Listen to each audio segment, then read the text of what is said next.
बिस्मिल्लाहिर्रहमानिर्रहीम। गुमनाम हीरो के मुअज़्ज़ज़ नाज़रीन, अस्सलामु अलैकुम। आइए चलते हैं कहानी की तरफ।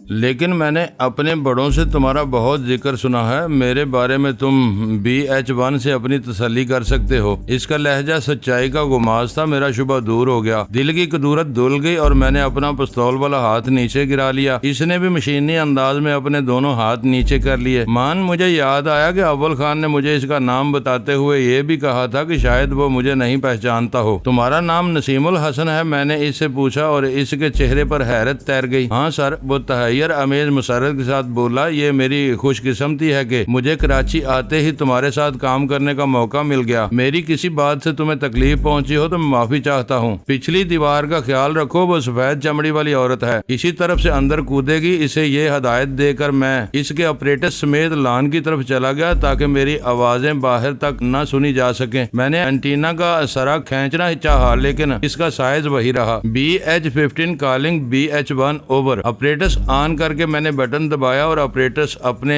दाने के करीब लाकर अव्वल खान के लिए अपना पहला पैगाम नशर कर दिया। इस वक्त फजा पर अंधेरा मुहित हो चला था। बटन छोड़ते ही ऑपरेटर्स पर पहले जैसा सुकूत छा गया। बस हल्का सा रेडियाई शोर गूंज रहा था। BH1 calling. चंद सानियों बाद ही अव्वल खान की तहय्युरज़दा आवाज सुनाई दी। तुम कहाँ पहुँचे हुए हो? इसका सवाल मुकम्मल होते ही मैंने बटन दबाकर अपनी बात शुरू कर दी। BH9 के पास कुछ वक्त गुजारने का इरादा है। वैद चमड़ी मेरे साथ है। दूसरों को इल्म नहीं होने देना कि मैं कहाँ हूँ। तुम्हारा कुछ पता नहीं चलता कि कब क्या करने वाले हो। अव्वल खान की आवाज गुसीली थी। वो आते हैं तो इन्हें BH9 से अपना सार फोड़कर जाने दो। इस वक्त इन्हें छेड़ोगे तो बात बहुत ज्यादा बिगड़ जाएगी। बात बिगड़ने के बजाय संभल भी सकती है। हो सकता है कि वो दहशतज़दा हो जाएं। तुम पागल हो गए हो। तुम्हें अंदाजा नहीं कि सरकारी सतह पर कैसी दुश्वारियां पैदा हो जाएंगी। कुछ नहीं होगा, मैंने सख्त लहजे में कहा। वो लोग ये सारी कार्रवाइयां चोरी छुपे और अपनी जिम्मेदारी पर कर रहे हैं। इनके फरिश्तों को भी इल्म नहीं कि STF इनका पीछा कर रही है। मुझे सफेद चमड़ी की बस एक बात याद है कि खौफजदा अमेरिकन किसी चूहे से ज्यादा हकीर और बेजरर होते हैं। मैं इन्हें खौफजदा नहीं बल्कि दहशतज़दा करना चाहता हूँ ताकि शी के नमकख्वार यहाँ फसाद फैलाने का इरादों से तौबा कर लें। ठीक है, तुमसे बाद में बात होगी। जो करना है करते रहो। Over and all. अव्वल खान मेरी पेशरफ्त पर भड़क गया लेकिन मगर मैं इसे मनाना भी जानता था। मैं ऑपरेटर्स ऑफ करके नसीम की तरफ लौट आया। वो बढ़ते हुए अंधेरे में टिकटिकी बांध कर अकबी दीवार को घूरे जा रहा था। सर, अंधेरा गहरा हो रहा है, इजाजत दो तो कुछ बत्तियां जला दूं। मैंने पुराने चौकीदार से बाहर के स्विचों की सारी जगह मालूम कर ली थी। मेरे करीब पहुंचने पर इसने धीमी आवाज में पूछा, खुद अंधेरे में छुपे रहोगे तो अच्छा शिकार खेलोगे? आने वालों को अंधेरे ही में आने दो। हर तरफ अंधेरे का राज था। इस अंधेरे में तारीख तर इमारती हेवला असेबज़दा नजर आ रहा था। मैंने नसीम को ऑपरेटर्स लौटाने की कोशिश की तो इसने मुझे रोक दिया। मैं गेट पर था इसलिए इसे बंद रखा हुआ था। पता नहीं बाहर क्या खेल चल रहा हो। तुम इसे लान पर ले जाकर खुला रखो, जरा बाहर की खबरें मिलती रहेंगी। अपने लिए कोई हदायत या पैगाम हो तो तुम ही बात कर लेना। इसने बहुत दूर की बात सोची थी। मैं ऑपरेटर समेत लान की तरफ चल दिया। इस वक्त तक मुझे अंदर आए काफी देर हो चुकी थी। मेरे हिसाब से वीरा को कई मिनट पहले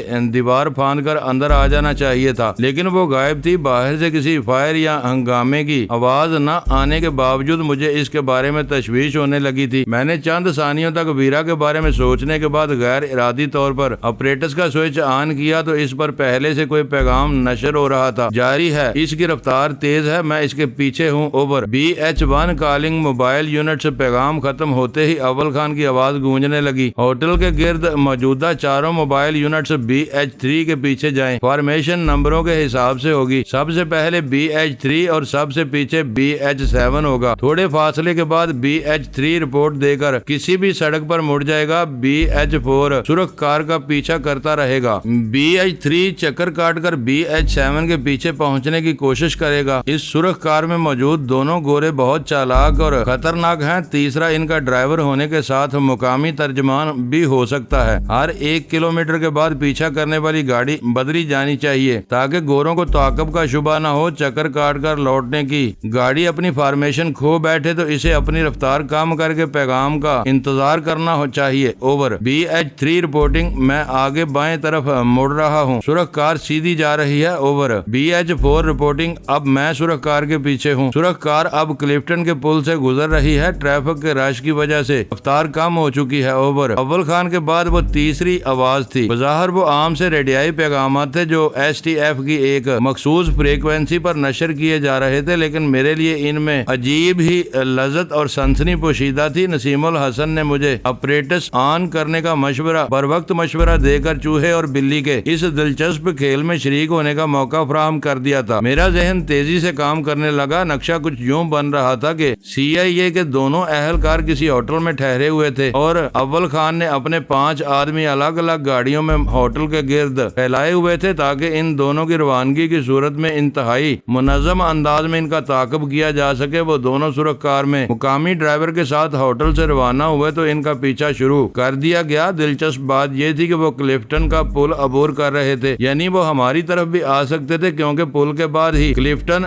गिजरी और डिफेंस के मुश्तरका रास्ते शुरू हो जाते थे। BH4 रिपोर्टिंग, मेरे पीछे आने वाली सफेद कार में 3 मुश्तबा आदमी सवार हैं। मुखालिफ सिमत से आने वाली गाड़ियों की रोशनी में मैं इनके अक्स देख चुका हूँ। वो ट्रैफिक के हजूम के बावजूद मुझसे आगे निकलने के लिए बेचैन हैं। मुझे शुबा हो रहा है कि ये सुरख कार वालों के मुहाफिज या साथी ना हो। ओवर। अचानक नशर होने वाले इस पैगाम ने मुझे चौंका दिया। अगर BH4 का ख्याल दुरुस्त था तो इनकी नफरी STF के आदमियों से ज्यादा थी। BH1 कॉलिंग BH4, नई सूरत हाल में तुम्हें मोड़ने की जरूरत नहीं, सफेद कार को आगे निकलने दो। अगर वो सुरख कार को ओवरटेक करती हुई आगे निकल जाए तो इसे भूल जाओ और अपना फासला पूरा करके सर्विस लेन में घुस जाओ। वो तुम्हारे और सुरख कार के दरमियान आए तो तुम इसके बराबर में जाकर इसे इस बुरी तरह साइड दो कि वो कई गाड़ियों में तसादम का सबब बन जाए। सफेद कार उलझ जाएगी, तुम तेजी से आगे निकल जाना। BH5 लीड ले लेगा। ओवर। शायद इन लोगों ने अपनी गाड़ियों के शीशे चढ़ाए हुए थे क्योंकि इनके पैगामात के दरमियान में ट्रैफिक का ज्यादा शोर नहीं गूंज रहा था, लेकिन मैं इनके हौसले पर हैरान था कि वो लोग इतने ट्रैफिक में से गुजरने और दुश्मन की निगाहों में होने के बावजूद बार बार अपरेटस इस्तेमाल करने का खतरा मोल ले रहे थे। मुझे रह रह कर वीरा की फिक्र सता रही थी। इन संगीन लम्हात में इस पर न जाने क्या उफ्ताद पड़ी थी कि इसका दूर दूर तक पता नहीं था और मेरे जहन में बुरे बुरे ख्यालात आने शुरू हो गए थे। काफी देर तक अपरेटस पर असाब शिकन सकूत तारी रहा। कुछ अंदाजा नहीं हो रहा था कि क्लिफ्टन रोड पर हादसे की जगह पर क्या हो रहा था, न ही सुरख कार की कोई खबर थी। आखिर अपरेटस बेदार हो ही गया। BH5 रिपोर्टिंग, मैं सुरख कार का पीछा कर रहा हूँ। इसमें मुकामी ड्राइवर के साथ सिर्फ एक गोरा रह गया है। हादसे के बाद बहुत सी गाड़ियां रुक गई थी। सुरख कार भी बाएं किनारे पर रुकते रुकते कुछ दूर निकल गई। दोनों गोरे मुड़ मुड़ कर देख रहे थे और परेशान थे। फिर एक गोरा उतरकर सफेद कार की तरफ चल दिया। सुरख कार आगे बढ़ आई। मुझे अभी तक BH6 और 7 नजर नहीं आए हैं। ओवर। BH1 2 BH7। अव्वल खान की इसरारी आवाज उभरी, तुम वहीं ठहरो और हर कीमत पर दूसरे गोरे को घेरने की कोशिश करो। बाकी अफराद BH5 के पीछे जाएं, वो अकेला रह गया है। जाए हादसा के बारे में जो भी रिपोर्ट देने की पोजीशन में हो लाइन पर आए। ओवर। BH3 sir. सबसे पहले वाली आवाज उभरी। गाड़ियां टकराते ही लोग बाहर निकले। सफेद गाड़ी वालों ने बदकलामी शुरू कर दी और यहाँ मारपीट शुरू हो गई। पुल तक ट्रैफिक जाम है। मैं इसमें फंस गया हूँ। यहाँ अभी तक मारदाड़ हो रही है। किसी ने आतिशी हथियार भी निकाला था मगर दूसरे ने इसे पकड़ लिया। ओवर। BH6 calling. इस बार एक नई आवाज सुनाई दी। मैं गाड़ी निकाल लाने में कामयाब हो गया हूँ। BH5 की अकबी रोशनियां मुझे नजर आ रही हैं। आखिरी लम्हात पर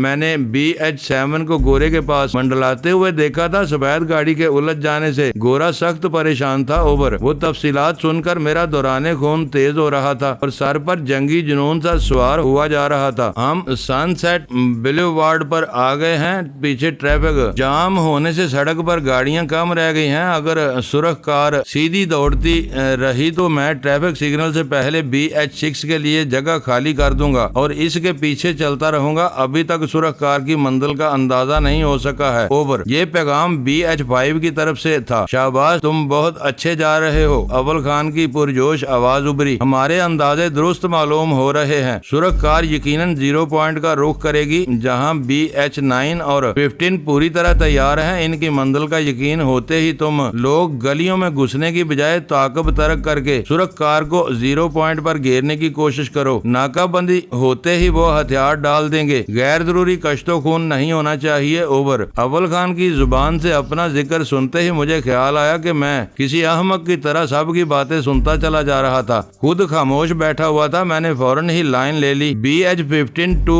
BH-1। मालूम होता है अब तुमने भी अपना इरादा बदल दिया है। क्या अब कोई दुश्वारी पैदा नहीं होगी? ओवर। ये फजूल बातों का वक्त नहीं है BH-15। अव्वल खान की गुर्राहट सुनकर मुझे अपनी गलती का एहसास हुआ कि मुझे अपरेटस पर ऐसी बात नहीं करनी चाहिए थी, क्योंकि इस वक्त अव्वल खान के बहुत से मातहत वो तमाम बातें सुन रहे थे। अव्वल खान कह रहा था, अपनी जगह तैयार रहो, हम इन्हें किसी खूनरेजी के बगैर पकड़ सके तो ये हमारी बहुत बड़ी कामयाबी होगी। मैं इसी के लिए दुआगो हूँ। ओवर। लेकिन एक गड़बड़ हो गई, सफेद चमड़ी अभी तक लापता है। ओवर। मैंने पुरतशवीश आवाज में कहा। तुमने तो कहा था कि वो तुम्हारे साथ है। ओवर। मेरा मसला सुनकर अव्वल खान भड़क उठा। मैं फाटक से आया था, इसे पिछली दीवार चढ़कर अंदर कूदना था, मगर वो गायब है। ऐसा न हो कि वो बेखबरी में हमारे ही साथियों के हाथों मारी जाए। ओवर। इस इम्कान का जिक्र करते हुए मेरी परेशानी में मजीद इजाफा हो गया। ये इसका नसीब होगा, मैं अब कुछ नहीं कर सकता। Over and all. इसका लहजा सर्द और सपाट हो गया। खौफ और सनसनी में वक्त बहुत धीमे धीमे गुजरता रहा। इतनी देर गुजर गई थी लेकिन वीरा की कोई खैर खबर नहीं थी। इसके बारे में सोच सोच कर मेरा दिल बैठने लगा। पता नहीं वो जिंदा थी या किसी खामोश हादसे का शिकार हो गई थी। अगर जिंदा थी तो किस हाल में थी? जहांगीर के मकान के कुर्बो जवार में STF के कारकुन फैलने शुरू हो गए थे। वो दुश्मन के मुकाबले में सब आ रहा थे। इन सब के सरों पर खून सवार था। अगर इनमें से कोई भी वीरा को मकान में घुसने की कोशिश करते देख लेता तो इसे बेदरेक गोली मार सकता था। मैं 7 नंबर बोल रहा हूँ। दूसरे गोरे को मैं अपने साथ लाने में कामयाब हो गया हूँ। अचानक ट्रांसमीटर पर BH-7 की आवाज सुनाई देने लगी। वो वलायती जुबान के अल्फाज बोलने से गुरेज कर रहा हूँ। मुझे सिर्फ इतना बता दिया जाए कि इस बंदर का क्या करना है, इसके बाद मैं अपना लासिल्की आला बंद कर दूंगा। ओवर। भीड़ साफ होने के बाद इसे साहिल की तरफ ले जाओ। अव्वल खान की बेरहमाना आवाज उभरी। और इसे उलझाने की कोशिश करो। मैं किसी को तुम्हारी मदद के लिए भेजता हूँ। बंदर ज्यादा परेशान करे तो तुम इसे बेहोश कर सकते हो, लेकिन इसे जिंदा रहना चाहिए। इसकी मौत हमारे लिए मुसाइब पैदा कर सकती है। बस इतना जरूर बता दो कि अपने ऑपरेटर्स के बारे में तुमने इसे क्या बताया है। ओवर। मेरी गाड़ी प्राइवेट रेडियो टैक्सी है। दूसरी तरफ से फौरन ही जवाब आया। ये इस कॉल और अभी अभी कहे गए 3 अल्फाज के बारे में जरूर पूछेगा। मैं कोई ना कोई कहानी सुनाकर इसे मुतमिन कर दूंगा। इस पैगाम के बाद मैं अपना आला बंद कर दूंगा ताकि ये बंदर दूसरों की बातें न सुन सके। अल्लाह हाफिज। सुरक्षकार का ताकब करने वालों ने वक्फे वक्फे से इतला दी कि वो जहांगीर के मकान के सामने से गुजरे बगैर वो 2 एतराफ में पोजीशन ले चुके थे। अव्वल खान ने इन्हें हदायत की कि सुरक्षकार इनके करीब से गुजरकर 0 पॉइंट यानी जहांगीर के घर की तरफ जाए तो वो कोई तारज न करें, अलबत्ता वापसी में इसका रास्ता रोक लें। इसने उम्मीद जाहिर की थी कि सुरक्षकार के सवारों को 0 पॉइंट वाले आसानी से वापस नहीं लौटने देंगे और इन्हें पकड़ने की पूरी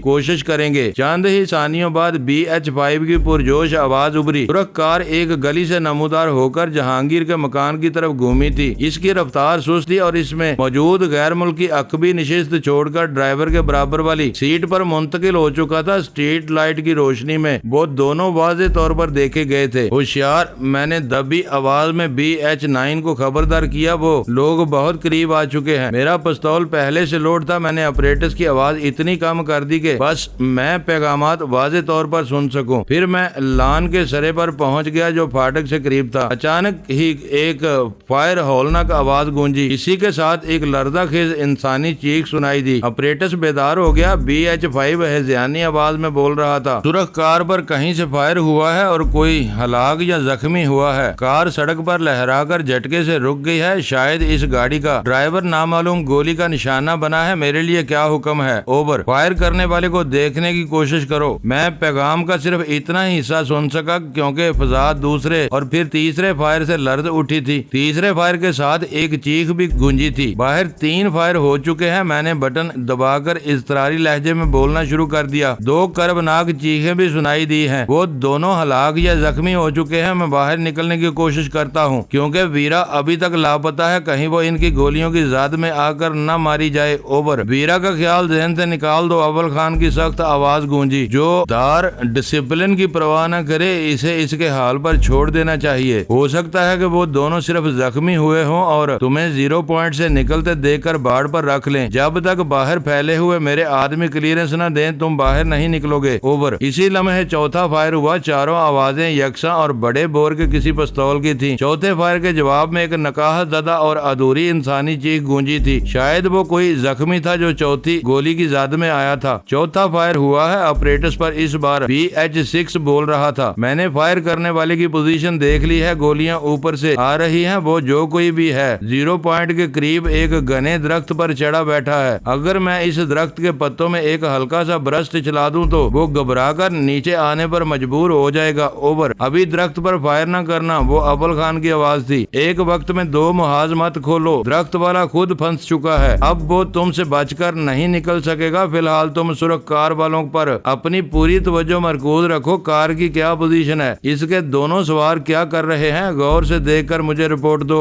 ओवर। कार सड़क के बीच में रुकी खड़ी है। कार में बिल्कुल सन्नाटा है। कुछ नहीं कहा जा सकता कि वो दोनों मर चुके हैं, बेहोश हुए हैं या कार में छुपकर कोई मौका तलाश कर रहे हैं। अभी तक इनमें से किसी ने कार से निकलकर कुर्बो जवार में पनाह लेने की कोशिश नहीं की है। ओवर। BH5 सुरख गाड़ी तुम्हारे तरफ से गुजरी थी। अव्वल खान को अपने मोहरों की तरतीब अच्छी तरह याद थी। इस वक्त भी सुरख कार का पिछला हिस्सा तुम्हारी तरफ होगा। तुम अपनी गाड़ी स्टार्ट करके आगे बढ़ाओ और सुरख कार से चंद गज पीछे रोककर अचानक हेडलैंप्स खोल दो। इस मौका पर तुम्हें डैशबोर्ड से नीचे झुक जाना चाहिए ताकि कोई जवाबी गोली तुम्हें नुकसान न पहुंचा सके। चंद सेकंड तक नीचे झुककर हेडलैंप्स को हाई और लो बीम पर करते रहो। रद्दे अमल की सूरत में BH6 तुम्हारा साथ देगा। कोई रद्दे अमल न होने की सूरत में तुम अपनी गाड़ी सुरख कार के करीब ले जाओगे और अपनी सवाबदीद के मुताबिक देखभाल करके मुझे मुसलसल रिपोर्ट देते रहोगे। ओवर। Okay sir. BH5 की आवाज पुरएतमाद थी। फिर इसने पूछा, अगर इस मौका पर दरख्त पर छुपे हुए शख्स की तरफ से मुदाखलत हुई तो मैं अपनी AK-56 इस्तेमाल करूंगा। ओवर। हाँ, ऐसी सूरत में इसके नीचे गिरने तक अपना ब्रस्ट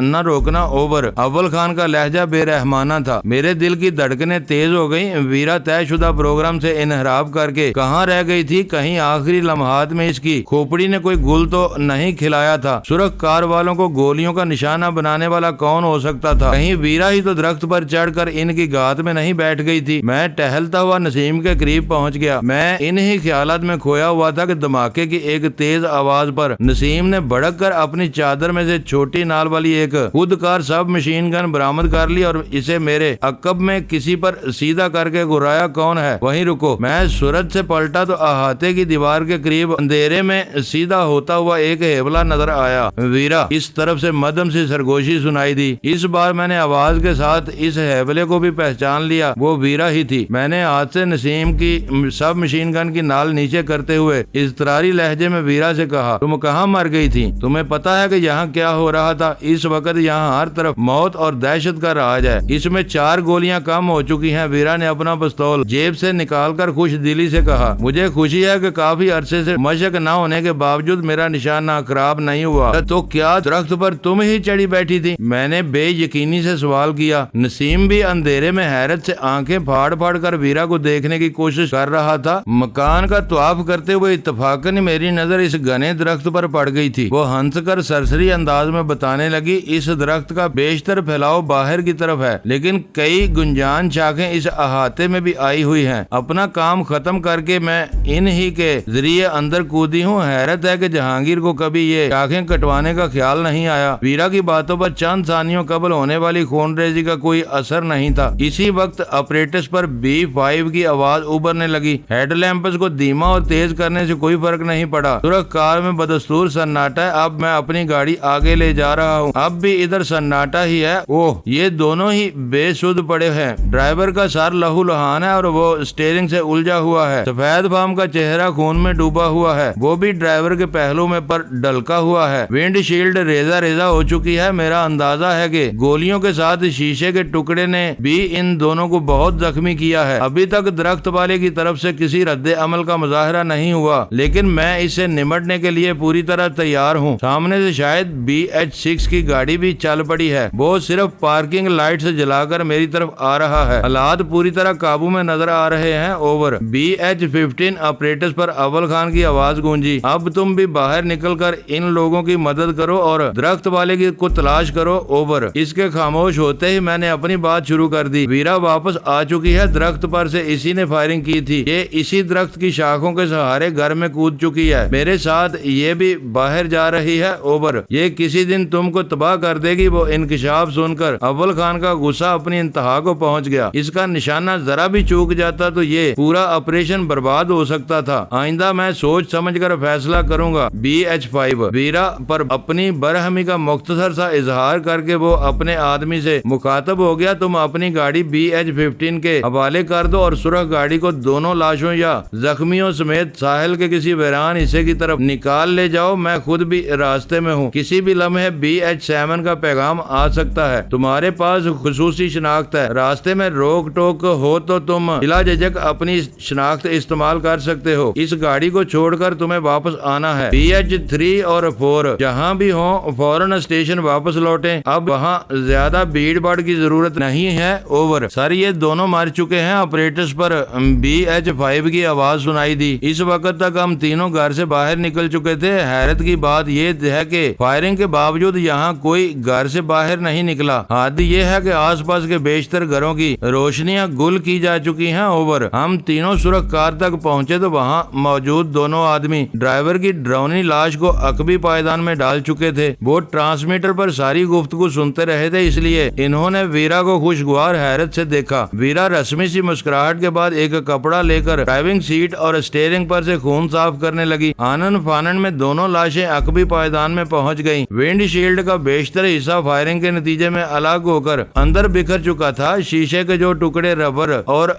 फ्रेम में फंसे रह गए थे, इन्हें फुर्ती से निकाला जाने लगा ताकि बादियल नजर में विंड शील्ड होने या ना होने का अंदाजा ही ना हो सके। खास बात यह थी कि सफेद फार्म की दाहिनी पिंडली पर बारी पट्टियां बंधी हुई थी। मुझे मालूम था कि हमारा पाला कैसे खबीस लोगों से पड़ा हुआ था, इसलिए मैं बहुत मोहतात अंदाज में काम कर रहा था। मौका पाकर मैंने वीरा को भी समझा दिया था कि वो कार के किसी हिस्से में अपने फिंगरप्रिंट्स छोड़ने की हमाकत न करे। मेरे और वीरा के फिंगरप्रिंट्स इन लोगों के लिए अजनबी नहीं हो सकते थे। इस दोहरे कत्ल के बारे में ऐसा वाज़ेह सबूत मिल जाने के बाद बात क्यास आराइयों से महदूद न रहती और वो लोग आला सतह पर हमारी जल्द अज जल्द गिरफ्तारी का दबाव डाल सकते थे। इस दौरान में एक मर्तबा फिर अव्वल खान का पैगाम आया। BH6 को अपनी गाड़ी में सुरख कार के पीछे जाना था। नसीम इसके साथ सवार था। मुझे वीरा के हमरा BH5 की गाड़ी में इस कारवां में शामिल होना था। सुरख कार को किसी वीराने में ठिकाने लगाने के बाद BH5 नसीम और इसके साथी के साथ लौट जाता। मुझे नसीम के ऑपरेटर्स के साथ क्लिफ्टन के कुर्बो जवार में रुककर अव्वल खान के पैगाम का इंतजार करना था। हालात इस कदर गंभीर हो चले थे कि हम सब को अपनी जानों के लाले पड़े हुए थे। मैंने बस एक लम्हे के लिए सोचा कि हम लोगों के चले जाने के बाद जहांगीर का घर बिल्कुल ही गैर महफूज होकर रह जाएगा। वहाँ जहांगीर के जो कुछ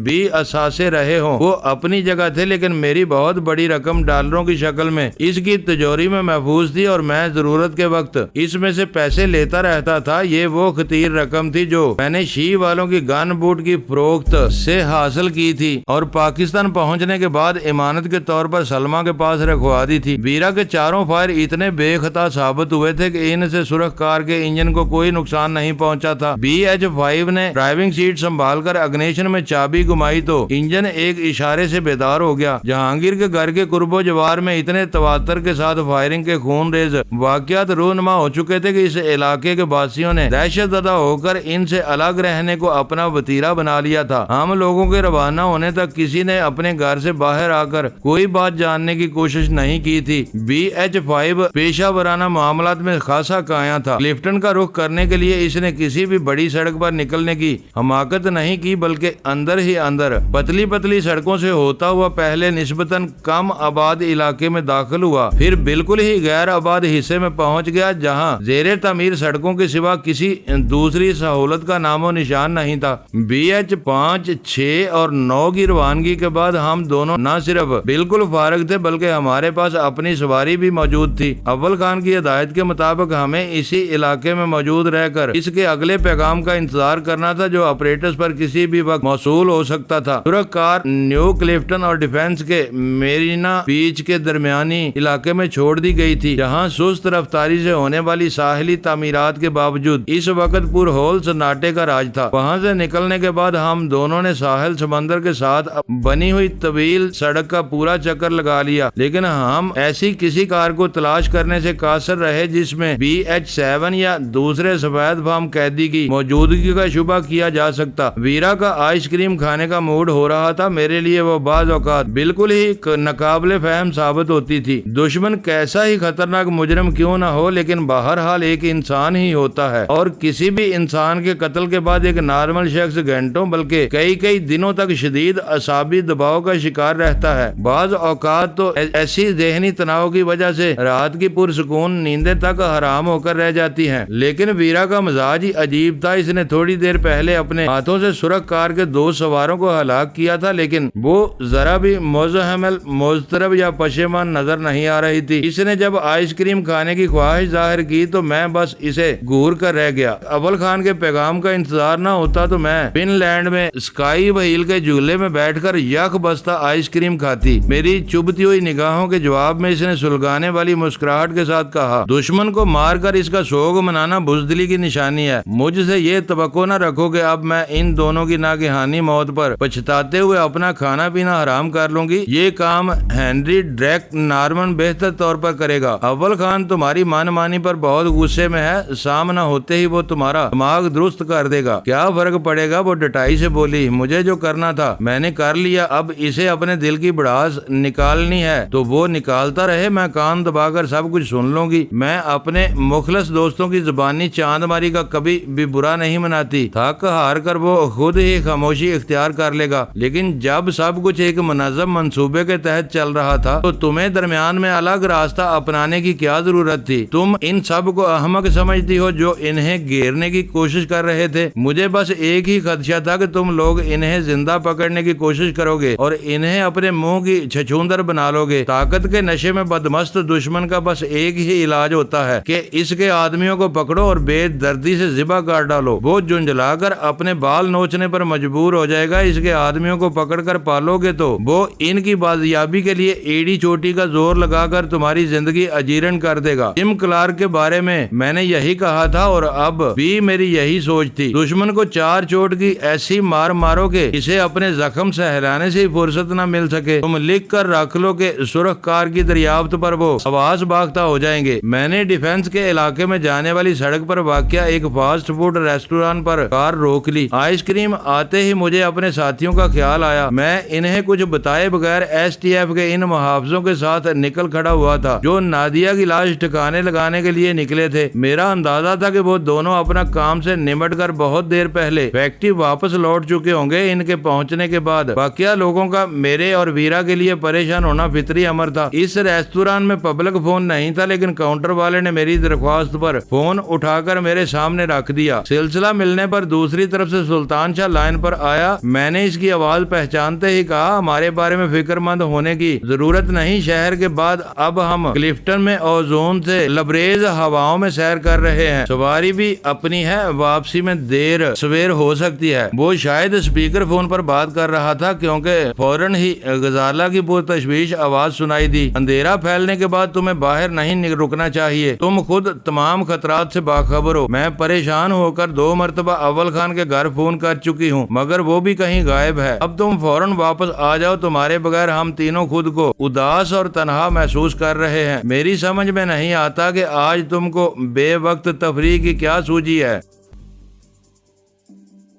मुअज़्ज़ज़ नाज़रीन, लाइक करें, शेयर करें और कमेंट्स बॉक्स में पाक आर्मी जिंदाबाद, पाकिस्तान पाइंदाबाद का नारा ज़रूर दर्ज करके अपने मुल्क पर फ़ख्र करें और पाकिस्तान की बुनियादें मजबूत करने में अपना किरदार अदा करें। वीडियो देखने का शुक्रिया। मुअज़्ज़ज़ नाज़रीन, अपना ख्याल रखिएगा और हमारे चैनल का भी।